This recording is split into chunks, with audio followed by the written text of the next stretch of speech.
Good evening, friends and members of Grace Baptist Church of Bluebell. It's great to be with you this evening in this format, recording this video as part of our Holy Week devotional series.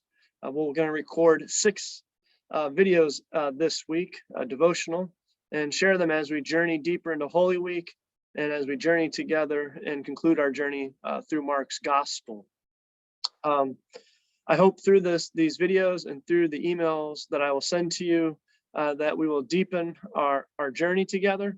And if you find something valuable in these devotionals, that you would share them with your friends and family, and also invite them to our Maundy Thursday worship service or our Easter Sunday resurrection service.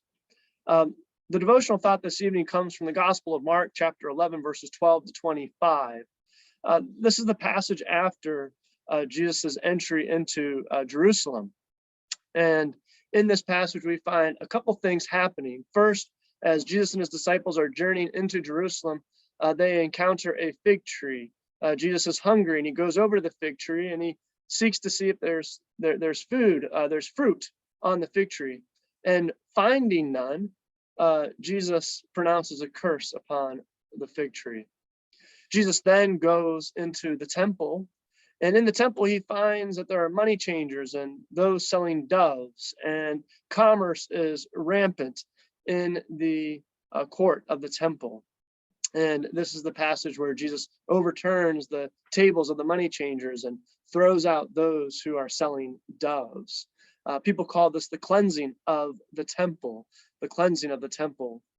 but that might be somewhat of a misnomer, because the idea of cleansing connotates that Jesus was expecting to purify it, to restore it to some different state.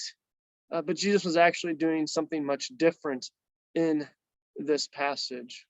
And what he was doing was actually a series of prophetic signs and actions. And we understand what those actions meant when we read the passage of Jesus cleansing, or look, I said cleansing, Jesus pronouncing judgment on the temple in light of what surrounds it, which is the parable of the fig tree.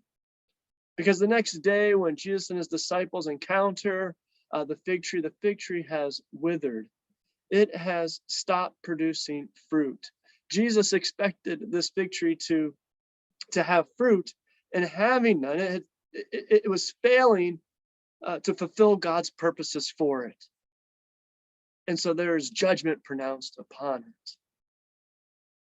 Likewise, that was the problem with the temple, with the religious institution of Jesus's day.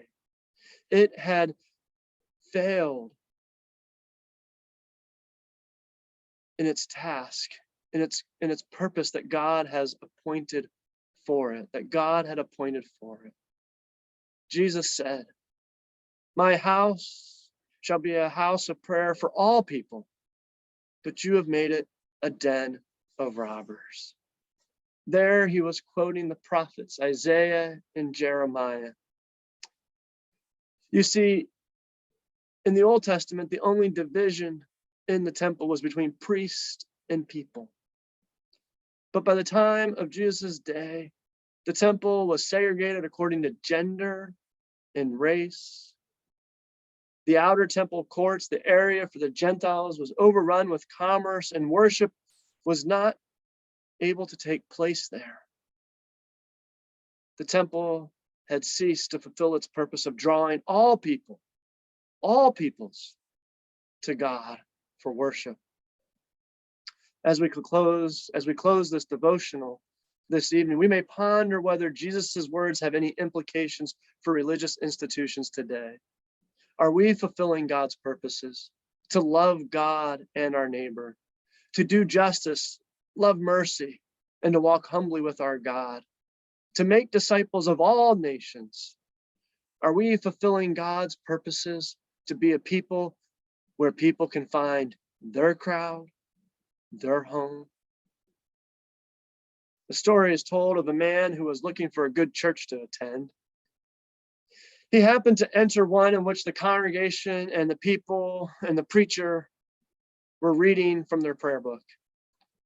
They were saying, we have left undone those things which we ought to have done, and we have done those things which we ought not to have done.